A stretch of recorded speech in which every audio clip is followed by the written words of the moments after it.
Warahmatullahi wabarakatuh.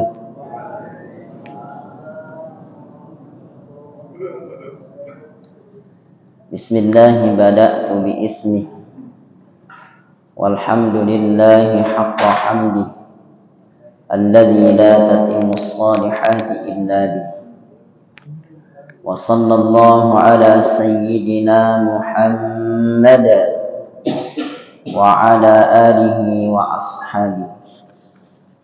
Nawaina at-ta'alluma wat-ta'lim wat-tadhakkura wat-tadhkir wan-naf'a wal-intifa' wal-ifadata wal-istifadah wal-hatha 'ala at-tamassuki bi kitabillahi wa sunnati rasulih wad-du'a ila al-huda wad-dalalata 'ala al-khair ibtigha'a wajhillahi wa mardatihi wa qurbihi wa sawabihi subhanahu wa ta'ala.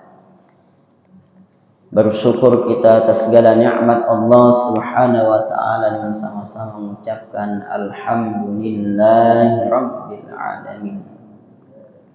Dan nikmat Allah subhanahu wa ta'ala yang paling agung Allah berikan kepada kita, yakni Allah izinkan kita untuk menjadi umatnya Nabi Muhammad sallallahu alaihi wasallam.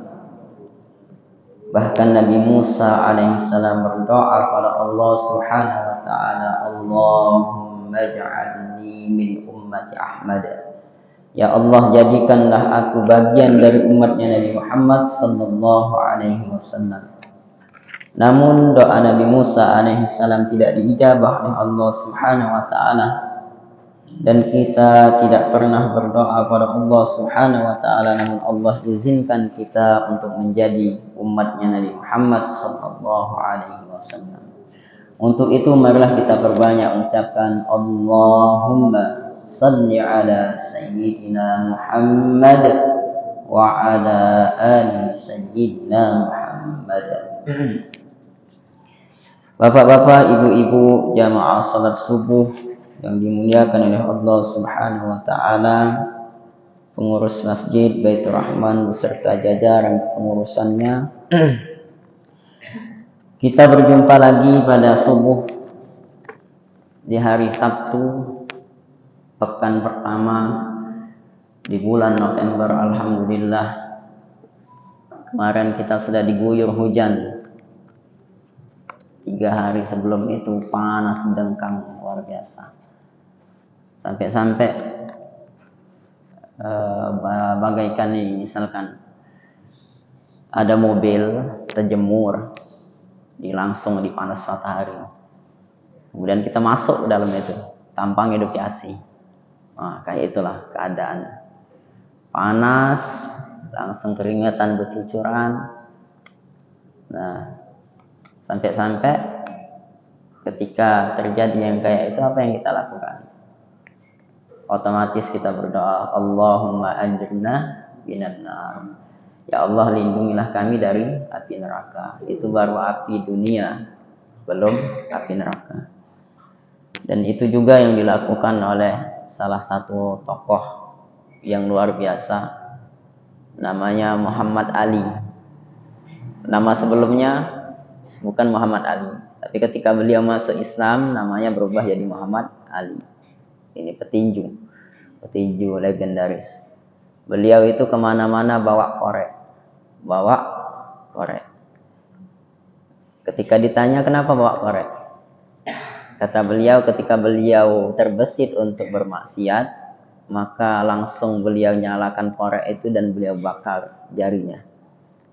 Untuk apa? Untuk mengingatkan bahwa api dunia itu belum seberapa dengan api neraka. Nah, itu salah satu yang dilakukan oleh beliau. Kemudian pernah juga terjadi, menurut riwayat, ada seorang perempuan yang, mohon maaf, itu diperkosa. Kemudian perempuan tersebut karena tidak bisa menghindar lagi, maka perempuan tersebut membakar tangannya di api yang ada di dekatnya. Kenapa?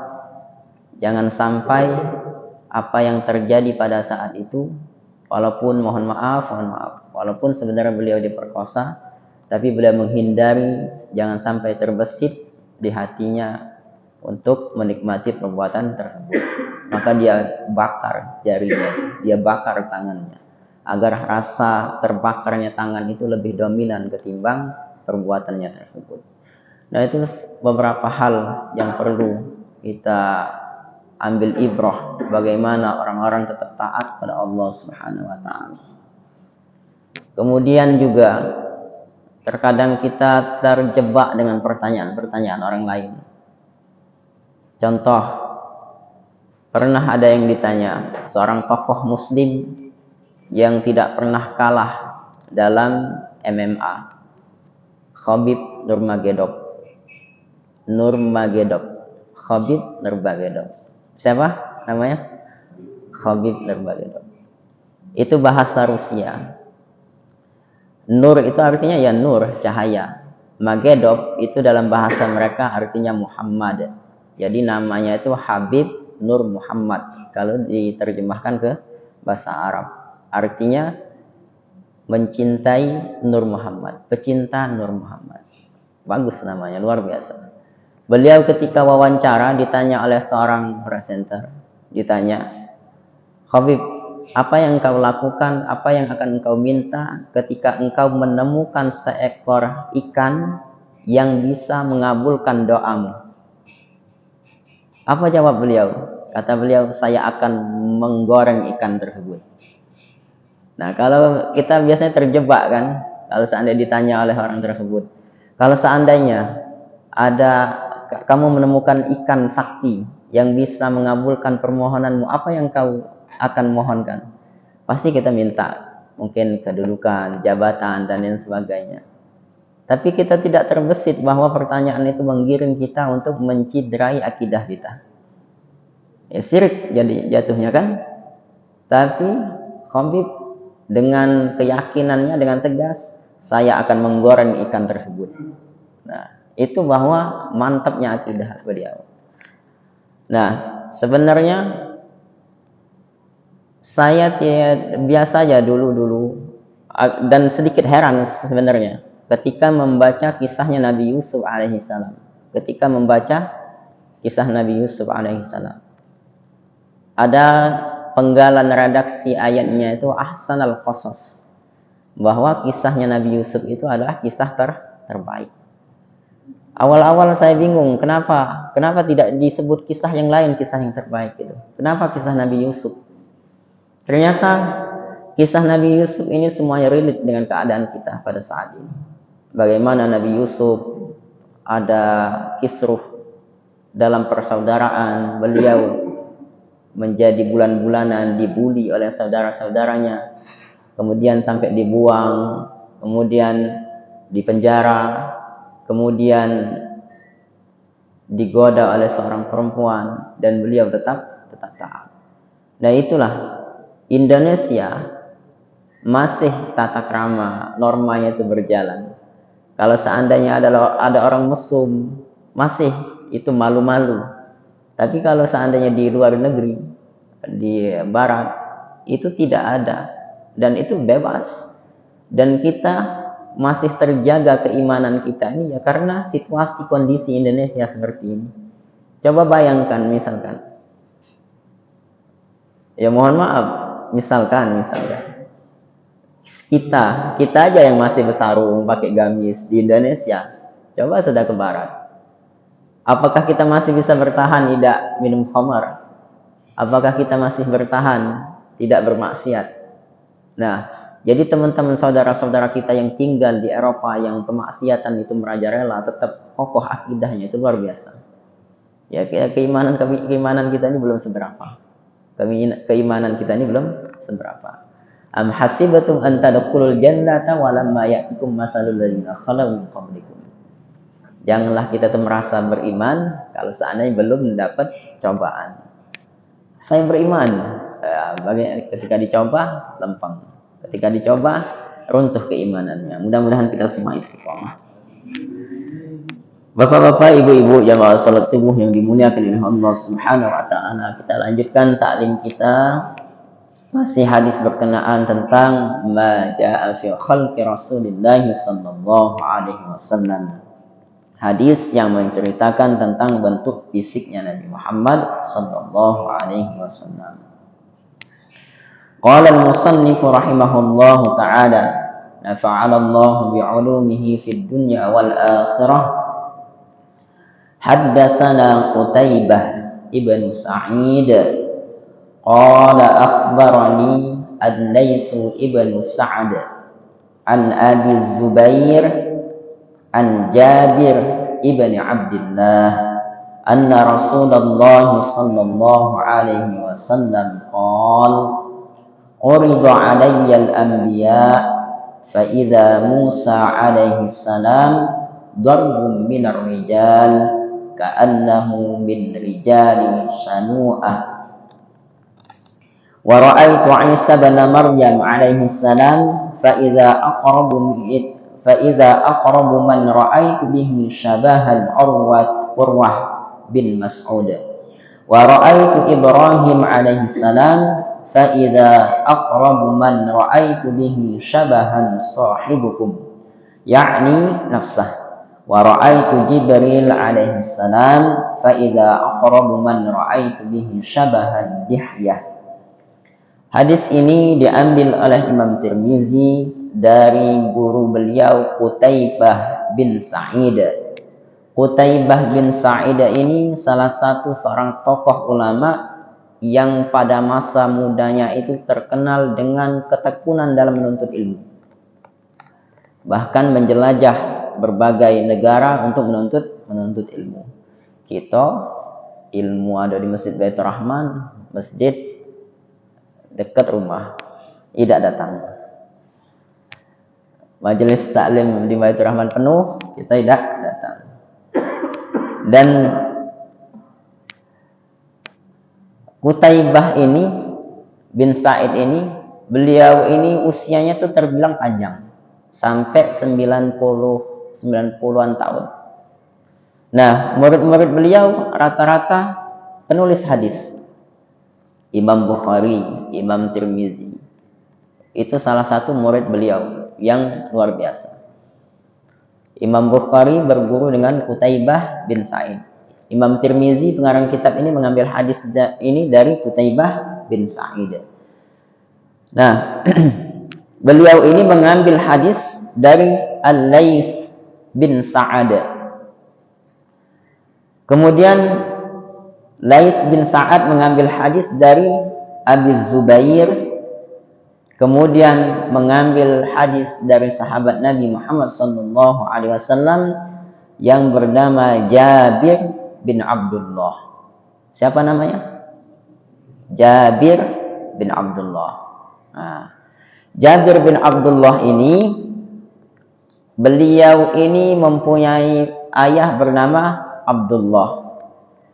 Abdullah ini nama kakek Jubair ini Haram. Abdullah bin Haram. Jabir bin Abdullah bin Haram. Jabir ini ketika perang Uhud, beliau ini mendaftar menjadi anggota pasukan perang Uhud itu bersama ayah beliau. Siapa ayah beliau tadi? Abdullah. Jabir bin Abdullah. Namanya Jabir, nama ayahnya Abdullah. Jabir bin Abdullah. Jabir dan ayahnya Abdullah ini mendaftarkan diri untuk ikut perang Uhud. Kemudian Jabir ini tidak jadi ikut, bukan karena takut, bukan, tapi karena harus memilih di antara dua pilihan. Kata ayah beliau, aku yang harus tetap tinggal di rumah untuk mengurusi adik-adikmu, atau engkau yang harus tinggal di rumah untuk mengurusi adik-adikmu. Jadi berdua ini sebenarnya daftar, bareng-bareng daftar. Jabir bin Abdullah dan ayahnya Abdullah bin Haram sama-sama daftar perang Uhud. Tapi kata Nabi, pilih di antara mereka ini. Harus memilih. Karena harus ada yang tinggal di rumah untuk mengurusi anak-anak. untuk ngurusi adik-adiknya. Jangan sampai jihad fisabilillah tapi menelantarkan anggota keluarga yang ditinggalkan. Nah, kalau dalam wajib militer itu kan dipilih, ya Pak. Wajib militer itu dipilih, bukan seluruh anggota harus ikut, tapi dipilih usia yang memang terbilang bagus untuk wajib militer dan lain sebagainya. Nah, antara Jabir dan ayah beliau, maka ayah beliau, dan ini sebenarnya bukan Jabirnya kurang ajar, silakan bapakku yang perang. Bukan, tapi mereka berdua sama-sama berebut untuk turun di perang Uhud. Nah, inilah dari sini ulama-ulama fikih sebenarnya bukan karena ini saja, tapi karena beberapa hal ulama fikih itu membuat sebuah kaidah al-isar bil qurbi makruh wa ghairiha mahbub. Al-isar itu artinya mendahulukan orang lain untuk mendekatkan diri kepada Allah Subhanahu wa taala itu adalah perbuatan yang makruh. Nah, jadi mendahulukan orang lain untuk mendekatkan diri kepada Allah Subhanahu wa taala itu hukumnya makruh. Nah, jadi bapak-bapak sekalian, sebenarnya kita di masjid ini sering melakukan perbuatan yang makruh. Kapan? Ngisi saf kosong. Apa maksudnya? Ada saf kosong, ya maju langsung. Ketika kita mempersilahkan orang lain untuk mengisi saf kosong tersebut, kita telah melakukan perbuatan yang makruh. Ya, perbuatan makruh harus ditinggalkan lah.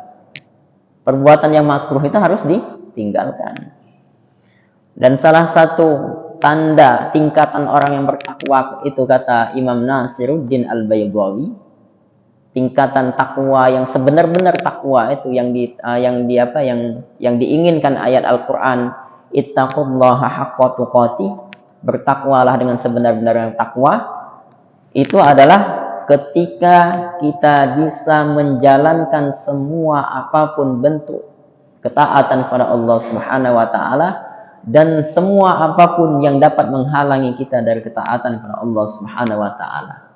Itu yang disebut dengan haqqa tuqatih, sebenar-benar takwa.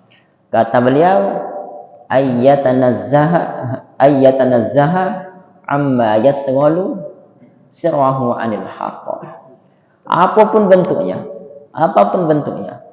kalau seandainya itu bisa menghalangi kita dari ketaatan kepada Allah Subhanahu wa taala, kita hindari, maka itulah yang disebut haqqa tuqatih. Nah, kapan kemudian selanjutnya penerapan mendahulukan orang lain ini? Contoh misalkan lagi wudhu, antrian wudhu misalkan. Antrian wudhu seolah-olah kita tuh memberikan antrian kita kepada orang lain itu perbuatan baik. Padahal tidak. Yang perbuatan baik itu adalah mendahulukan kita untuk berwudhu. Nah, dengan catatan bukan menyerempet antrian ya. Misalkan antriannya bareng-bareng nih. Nah, siapa yang duluan? Harusnya kita mendahulukan diri kita untuk berwudhu, bukan orang lain. Contoh lain misalkan, kita lagi di perjalanan, kita sholat, dan salah satu di antara kita ini harus sholat duluan dan satunya harus menjaga barang. Siapa yang harusnya duluan sholat? Kita. Jangan sampai kita mendahulukan orang lain, walaupun tujuannya untuk menjaga barang. Dalam peperangan juga gitu. Makanya digilirkan, makanya sholat khauf, sholat dalam keadaan peperangan itu ada aturannya. Ketika yang satu, yang depan, barisan depan itu sedang berdiri melaksanakan sholat, yang barisan belakang juga berdiri, tapi dengan siaga, memegang senjata. Kemudian setelah yang depan menyelesaikan satu rakaatnya, kemudian yang belakang yang melaksanakan, yang depan siaga. Nah, hal-hal yang demikian ini harus kita terapkan, bahwa kalau seandainya itu ketaatan kepada Allah Subhanahu wa taala, maka harus mendahulukan diri kita. Ini sampai iqamah sudah selesai, imam sampai sudah ngomong rapatkan dan luruskan shopnya, masih aja shop depan itu masih kosong. Padahal di belakang banyak orang. Kenapa tidak langsung isi? Kenapa kayak beratnya itu ngangkat sejadah itu? Sampai-sampai geser dikit pun susah. Geser dikit pun susah. Kenapa memang? Beratnya apa sejadah? Kayak seolah-olah ngangkat beban bumi, ngangkat sejadah. Padahal tinggal geser aja sejadahnya. Makanya bapak-bapak sekalian, kalau seandainya bakal kita tuh bergeser, kaget dulu bentang sejadah. Kaget dulu bentang sejadah. Ketika sudah, kayaknya tidak lagi geser. Nah, baru bentanglah sejadah. Bentanglah sejadah. Bapak-bapak, ibu-ibu sekalian, itu yang dilakukan oleh Jabir dan ayah beliau. Yang terpilih untuk maju di medan perang Uhud pada saat itu adalah ayah beliau, Abdullah. Nah, kemudian setelah peperangan Uhud, kemudian pasukan Nabi Muhammad SAW masih akan mengikuti pasukan kafir Quraisy, musyrikin pada saat itu yang dipimpin oleh Abu Sufyan. Maka Jabir ini tetap menawarkan diri kepada Nabi Muhammad SAW. Kata Jabir, wahai Rasulullah, ketika peperangan Uhud kemarin, aku dan ayahku itu menawarkan diri. Kemudian yang terpilih itu adalah ayahku, dan aku harus menjaga adik-adikku di rumah. Kemudian ayahku terbunuh syahid pada peperangan Uhud. Maka izinkan aku menggantikan peran ayahku di peperangan selanjutnya. Walaupun sebenarnya tidak dikabulkan oleh Nabi Muhammad SAW, tapi setelah itu Nabi mengabulkan permintaan Jabir bin Abdullah. Jadi ayah beliau itu syahid di medan perang Uhud. Kemudian kata Jabir bin Abdullah, anna Rasulullah sallallahu alaihi wasallam pernah bersabda, bahwa Rasulullah itu pernah bersabda, sungguh pernah bersabda. Nabi berkata, "Urida alayyal anbiya," telah diperlihatkan kepadaku bentuk fisiknya para nabi. Nah, kapan ini? Menurut ulama, berbagai ulama, ada dua pendapat. Bisa jadi di dalam mimpinya Nabi Muhammad SAW, tapi pendapat yang sangat masyhur, pendapat yang muktamar, yang kuat adalah ketika Nabi melakukan Isra wal Mi'raj. Ketika Nabi Isra, kemudian Mi'raj, itu bertemu dengan para nabi. Nah, para nabi yang diceritakan Nabi di sini adalah, kata beliau, qala uridu alayyal anbiya, telah diperlihatkan kepadaku beberapa nabi. Yang pertama, fa idza Musa alaihi salam darbum minar rijal ka'annahu min rijali shanu'ah. Nah, perawakan Nabi Musa itu diperlihatkan kepada Nabi Muhammad SAW itu dengan perawakan yang tegap, kekar. Ka'annahu min rijali shanu'ah. Itu seumpama pemuda-pemuda laki-laki dari kabilah Shanu'ah. Kabilah mana Shanu'ah itu? Kabilah Yaman, yang salah satu kabilah yang ada di Yaman, yang terkenal dengan badannya yang tegap, kekar. Kemudian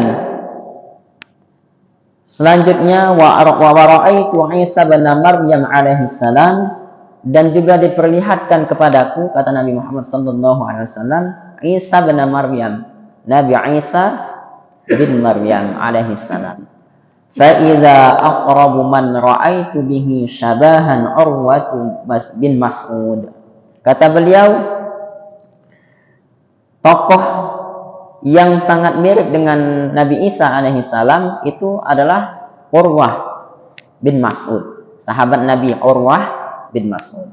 Itu yang mirip dengan Nabi Isa alaihi salam. Urwah bin Mas'ud ini adalah salah satu tokoh sahabat yang dalam kabilah beliau itu yang pertama kali masuk Islam. Jadi dalam kabilah beliau itu Urwah bin Mas'ud ini yang pertama kali masuk Islam. Sahabat-sahabat Nabi itu ada di kelompok-kelompokkan yang pertama kali masuk Islam itu. Dari golongan terdekatnya Nabi, istrinya Nabi, ya Sayyidatuna Khadijah yang pertama kali masuk Islam. Sepupunya Nabi dan dari golongan anak-anak itu Sayyidina Ali bin Abi Thalib. Kemudian dari sahabat Nabi yang pertama kali masuk Islam adalah Abu Bakar As-Siddiq. Ada lagi yang mengelompokkan kalau dari golongan perempuan Sayyidatuna Khadijah, kalau dari bapak-bapak yang sudah dewasa Abu Bakar As-Siddiq. Oh, dari anak-anak Sayyidina Ali bin Abi Thalib. Itu orang-orang yang pertama kali masuk Islam. Nah, Urwah ini bukan orang yang pertama kali masuk Islam, tapi dari kabilah beliau, suku beliau yang pertama kali masuk Islam. Makanya ketika beliau sudah masuk Islam, beliau yang pertama kali berdakwah di suku beliau, di kabilah beliau itu. Selanjutnya, wa ra'aitu Ibrahim alaihi salam fa idza aqrabu man ra'aitu bihi syabahan sahibukum yakni nafsah. Dan dia juga diperlihatkan kepadaku, kata Nabi Muhammad sallallahu alaihi wasallam, sosoknya Nabi Ibrahim alaihi salam. Fa idza aqrabu man ra'aitu bihi syabahan sahibukum yakni nafsah. Dan Nabi Ibrahim ini lebih dekat kemiripan beliau itu kepada sahabat kalian ini, kata Nabi. Siapa maksudnya? Ya Nabi sendiri. Ketika Nabi bercerita, telah diperlihatkan kepadaku Nabi Musa alaihissalam dan perawakannya itu kekar, tegap badannya. Kemudian diperlihatkan kepadaku Nabi Isa alaihissalam dan perawakannya itu dekat, mirip dengan Urwah bin Mas'ud. Kemudian juga diperlihatkan kepadaku, kata Nabi Muhammad SAW, Nabi Ibrahim alaihissalam dan perawakannya itu yang dekat itu seperti sahabat kalian ini. Maksudnya Nabi Muhammad. Jadi perawakan Nabi Muhammad itu mirip dengan Nabi Ibrahim alaihissalam, dekat dengan Nabi Ibrahim alaihissalam. Dan ya kita tahu Nabi Ibrahim itu Abul Anbiya julukannya, bapaknya para nabi. Dan Nabi Muhammad ya jalur keturunannya dari Nabi Ibrahim alaihissalam. Nabi Ibrahim punya anak Ismail, punya anak Ishak. Dari Ishak turun nanti terakhir Nabi Isa alaihissalam. Dari Nabi Ismail turun tidak kosong. Dari Nabi Ismail kosong, tidak ada nabi dan rasul, kosong. Kemudian Nabi Muhammad. Tapi kalau dari Nabi Ishak banyak, Nabi Yusuf, Nabi Musa, kemudian terakhir Nabi Isa. Nah, kemudian baru setelahnya Nabi Isa terakhir, kemudian keturunan Nabi Ismail alaihissalam.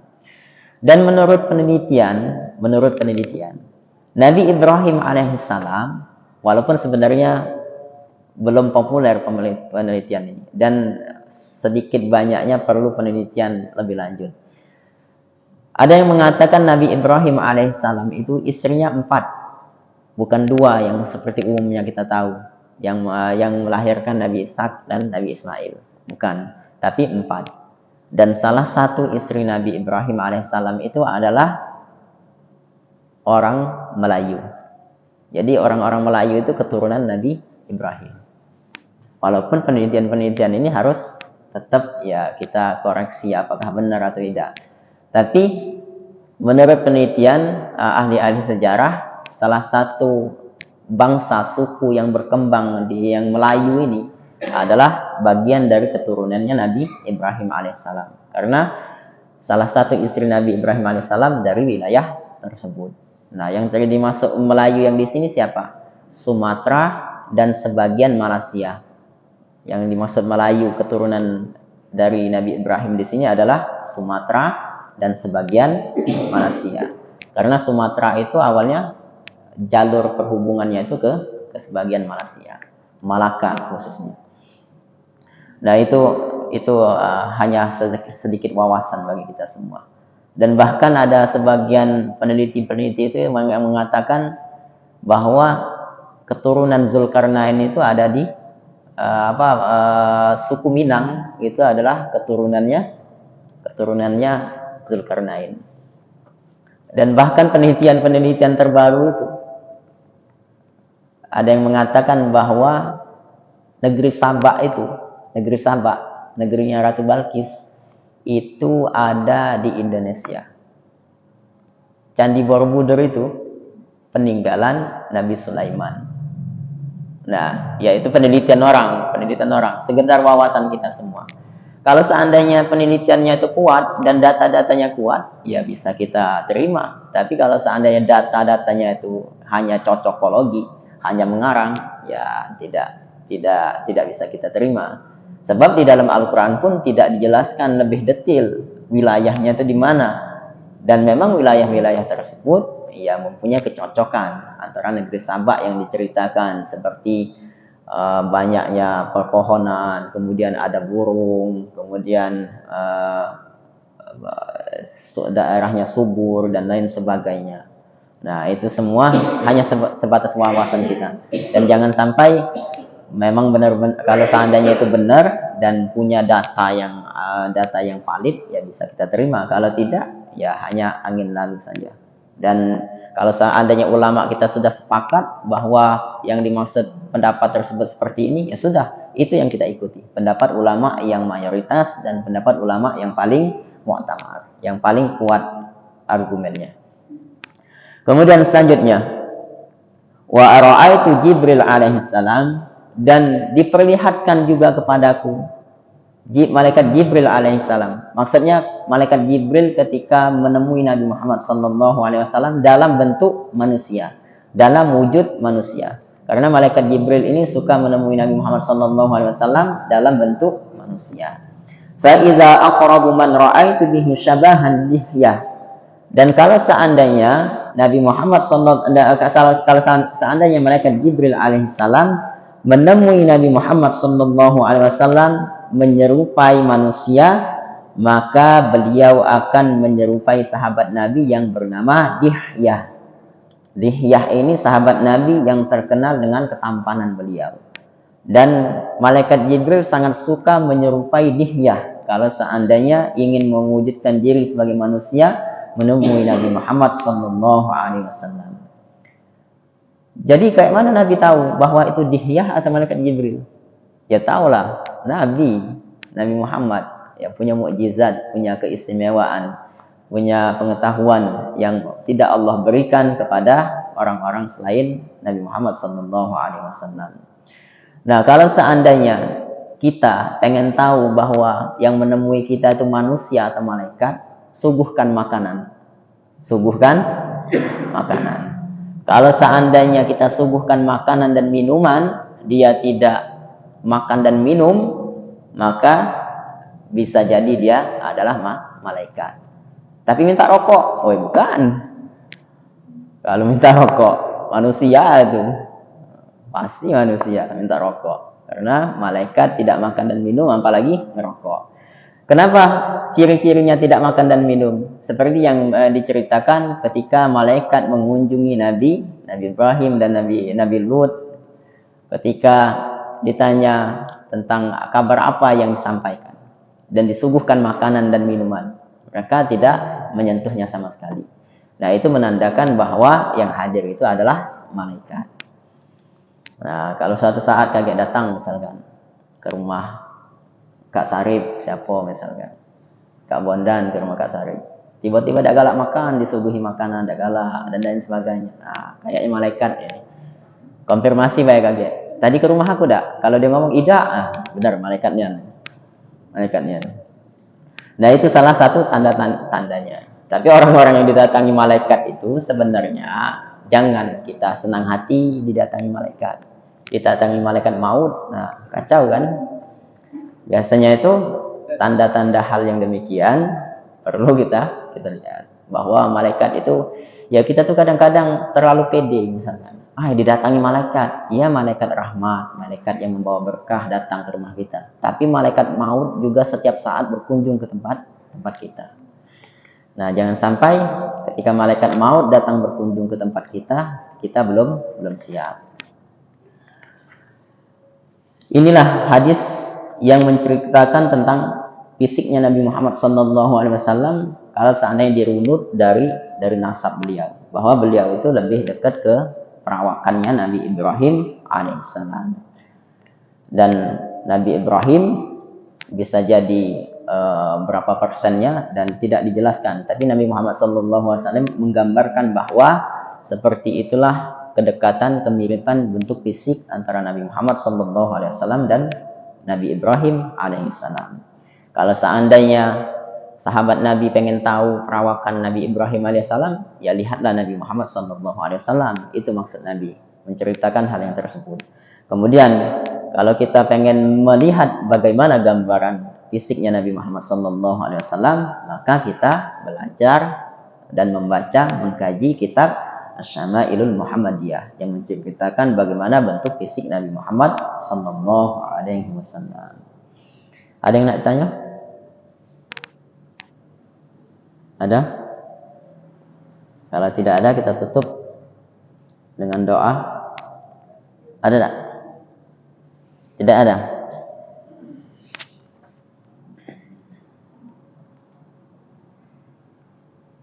Ya, hadis-hadis yang bercerita tentang bentuk fisiknya Nabi Muhammad SAW ini semuanya menceritakan tingginya, pendeknya, tinggi atau pendek badan beliau, kemudian bagaimana perawakan beliau, dari muka beliau bundar atau lonjong, kemudian bagaimana dada beliau bidang atau tidaknya. Dan mohon maaf benar-benar, ini bukan body shaming, bukan ngatai badan. Bahasa anak-anak sekarang body shaming, ngatai badan, bukan. Tapi Nabi Muhammad SAW itu badannya itu kekar, proporsional. Nah, ini bisa ditiru. Seperti yang kita sampaikan kemarin, bahwa ada hal-hal yang melekat pada Nabi Muhammad SAW itu yang bisa ditiru oleh umatnya, ada yang tidak bisa ditiru oleh umat beliau. Apa yang bisa ditiru? Yang bisa ditiru bentuk fisik, bisa ditiru. Maksudnya bentuk fisik dalam hal proporsional, dalam hal kekarnya, dalam hal berisinya, itu yang bisa ditiru. Tapi dalam hal misalkan kulit Nabi itu putih kemerahan, kita yang terlahir hitam, ya janganlah untuk memaksakan diri untuk putih. Bahwa rambut Nabi itu tidak keriting dan tidak lurus, janganlah rambut yang lurus pengen dikeritingkan, rambut yang keriting pengen diluruskan dengan tujuan ingin mengikuti Nabi. Bahwa itu hal yang tidak semestinya. Kenapa? Karena itu tidak terlalu dianjurkan. Yang dianjurkan itu malah mengikuti sunnah-sunnah Nabi Muhammad SAW. Nah, kemudian ketika Nabi marah, itu akan keluar sedikit kelihatan di tengah-tengah ini urat, karena saking putihnya beliau itu. Nah, kita yang marah tidak kelihatan urat itu, jangan mau dipaksakan untuk keluar uratnya itu. Nah, untuk bentuk fisik Nabi yang proporsional ini, maka ini bisa diusahakan dengan olahraga, dengan misalkan dengan kegiatan-kegiatan. Jangan sampai menumpuk lemak di perut. Mohon maaf, bukan ngatain, mohon maaf. Tapi memang Nabi Muhammad SAW dalam riwayat dalam riwayat perut Nabi itu berjajar, bersusun, tertata kayak batu. Berarti bahasanya tuh? Six pack sekarang. Kita ini bukan six pack, one pack. Gendut di tengah. Nah, ini perlu dikurangi. Kayak mana cara menguranginya? Ya, sedikit banyaknya itu latih fisik kita agar tidak terjadi hal yang demikian. Dan ini juga pernah diprotes oleh Sayyidina Umar bin Khattab ketika berjumpa dengan warga, dengan masyarakat yang sedikit perutnya itu melebihi, oversize, melebihi. Apa komentar Umar bin Khattab? Kenapa perutmu kayak ini? Kemudian kata orang tersebut, ini adalah nikmat dari Allah Subhanahu wa taala. Bukan, kata Umar, ini bukan nikmat dari Allah, ini azab dari Allah Subhanahu wa taala. Maksudnya apa? Ini akan membebani. akan mengurangi kelincahan dan lain sebagainya. Nah, jadi kalau pengen meniru Nabi Muhammad SAW, Nabi Muhammad SAW itu sampai umur 60-an masih bisa menunggang kuda. Nah, kita umur sudah 30 ini naik tangga bilang nges-nges sudah. Baru umur 30-an. Nah, seperti itu. Mudah-mudahan kita semua dapat meniru apa yang digambarkan oleh Nabi Muhammad SAW. Mudah-mudahan kita semua dapat meniru sunnah-sunnah Nabi Muhammad SAW. Dan kita juga bisa meniru bagaimana kekuatan fisik Nabi Muhammad SAW, kesehatan fisik beliau. Dan itu semua dalam rangka kecintaan kita kepada Nabi Muhammad SAW. Subhanakallahumma wa bihamdika asyhadu an la ilaha illa anta astaghfiruka wa atubu ilaik. Assalamualaikum warahmatullahi wabarakatuh.